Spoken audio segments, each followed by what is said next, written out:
जय हिंद, जय भारत, जय किसान। साथियों, आज आपको पता होगा कि किस प्रकार से आज राज्यसभा में किसान विरोधी बिलों को पास किया गया।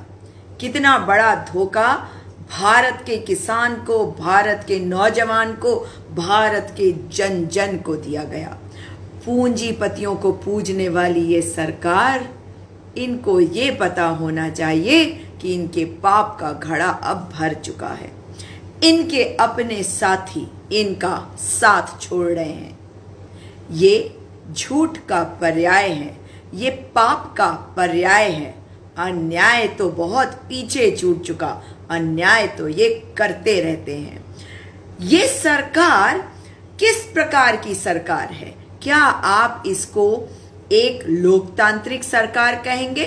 मैं कहती हूं कि ये बाहुबली भाजपा सरकार है और ये बाहुबल से किसान की आजीविका छीनने की कोशिश करने में लगी है, किसान की आजीविका की बलि चढ़ाने में लगी है और कानून बनाकर ये कर रही है। और कानून जिस प्रकार से बनाया गया वो देखने लायक था। आज लोकतंत्र की हत्या मोदी सरकार ने करी है।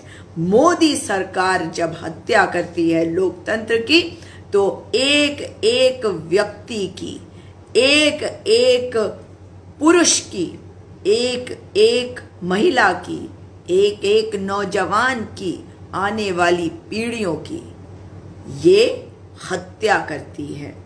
लोकतंत्र का मतलब होता है कि सब कुछ पारदर्शिता के साथ किया जाए। मगर आज आपने देख लिया ये कितनी भ्रष्ट सरकार है। इससे ज्यादा भ्रष्टाचारी सरकार नहीं हो सकती। क्यों कह रही हूं मैं? बिल्कुल सही कह रहे हैं आप Sunil ji. Justice for farmer. सबसे पहली बात, ध्वनि मत से जो वोटिंग कराई गई। ध्वनि मत का क्या मतलब होता है? जानते हैं क्यों कराई गई? क्योंकि आप जानते हैं कि अकाली दल इनका साथ छोड़ चुका है। अकाली दल इनकी सहयोगी पार्टी है और हरसिमरत कौर बादल जो इस सरकार में केंद्रीय मंत्री थी, उन्होंने इस्तीफा दे दिया है, ये कहते हुए कि ये सरकार भ्रमित कर रही है किसानों को, बेवकूफ बना रही है किसानों को। अब बिल्कुल सही कह रहे हैं आप। Now they know what the power of farmer is. बिल्कुल सही। अब इन्हें पता चलेगा कि किसान की ताकत होती क्या है। जानते हैं, किसान वो होता है जो बोता भी है और जो काटता भी है।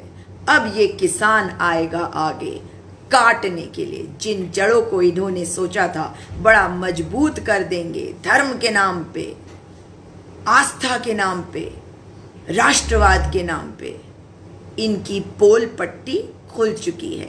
केवल वो जो 2-2 रुपए के कमेंट करके पैसा इकट्ठा करते हैं, उनसे भारत नहीं बनता। भारत बनता है एक एक भारतीय के दिल से, जो सचमुच में अपने दिल के अंदर भारत को लेकर घूमता है, भारत को बनकर चलता है। इन्होंने ऐसा क्यों किया? क्या आप मुझे बता सकते हैं? जानना चाहती हूं कि इन्होंने जो किया आपने समझा या नहीं।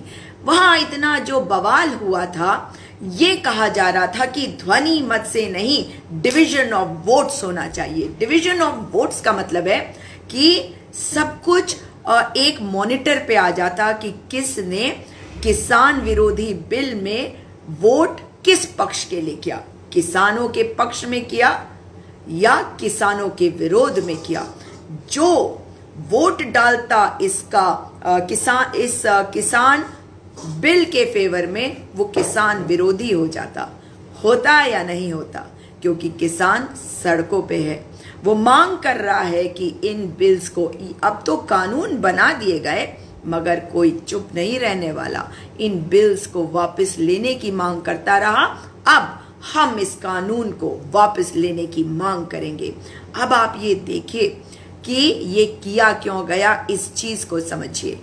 भारतीय जनता पार्टी के जो सहयोगी है उनसे बनता है एनडीए। और एनडीए के कई घटक दल, कई सहयोगी जो हैं, वे इसमें इन बिल्स के फेवर में वोट डालते हुए नहीं दिखना चाहते थे। जैसे जनता दल यूनाइटेड। जनता दल यूनाइटेड अवश्य भारतीय जनता पार्टी का समर्थक है, अवश्य सरकार में वो उनके साथ बैठा है, मगर क्या जेडीयू चाहता कि बिहार का जो किसान है वो देखे कि वे वोट कर रहे हैं उनके विरुद्ध? इसी वजह से उस लिस्ट पे, उस मॉनिटर पे ना आए किसने कितने वोट डाले, किसको डाले, ये सारी चीजें आ जाती कि किसने इस बिल के पक्ष में, इन दोनों बिल्स के पक्ष में डाला, किसने विरोध में डाला, और इससे साफ हो जाता कि कौन सी पार्टी किस तरफ है।